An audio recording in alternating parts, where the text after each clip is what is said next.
以為有食藥就一天都光晒？其實好多年長嘅病人就好似糖水鋪嘅糖嫂咁，有食藥有覆診，但係就有個壞習慣，就係醫生叫佢加藥，佢就話唔使啦，食咁多藥驚有副作用喎。叫佢戒口又話我有食藥㗎，唔使戒口啦，又唔肯改變生活習慣。糖尿病可以引致多種併發症，如果病情已經默默惡化緊，原本嘅藥物就未必能夠有效控制病情。糖尿病同埋腎功能亦都會隨住時間而變化，所以治療方案亦都要因應情況去調整。其實大約30%、65歲以上嘅長者都有慢性腎病，足足係一般人嘅3倍咁多㗎。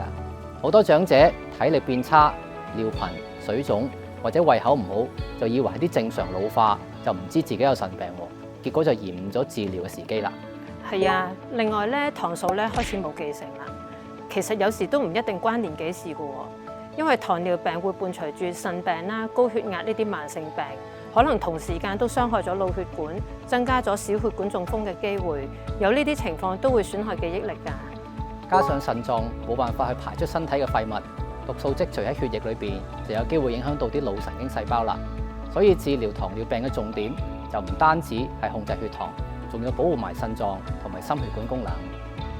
只需要簡單嘅血液同埋尿液檢查，就可以快速知道腎功能嘅情況。如果發現腎功能開始受損，就應該盡早，最好喺幾個月之內介入治療。如果等到情況惡化先至處理，就可能太遲㗎啦。而家嘅一線治療包括埋 RAS 降血壓藥物，有助改善蛋白尿嘅問題。再加埋 SGLT2 抑制劑，唔單止可以控制血糖，仲可以保護腎臟同埋心血管系統，顯著降低腎衰竭嘅速度。一旦確診咗糖尿腎病，越早開始治療，就越大機會避免惡化到要洗腎啦。大家記得要定期覆診同埋檢查，及時更新治療方案。當醫生建議調整治療，你哋又有冇好似糖嫂咁樣驚有副作用，所以揀藥食，又食下停下咁呢？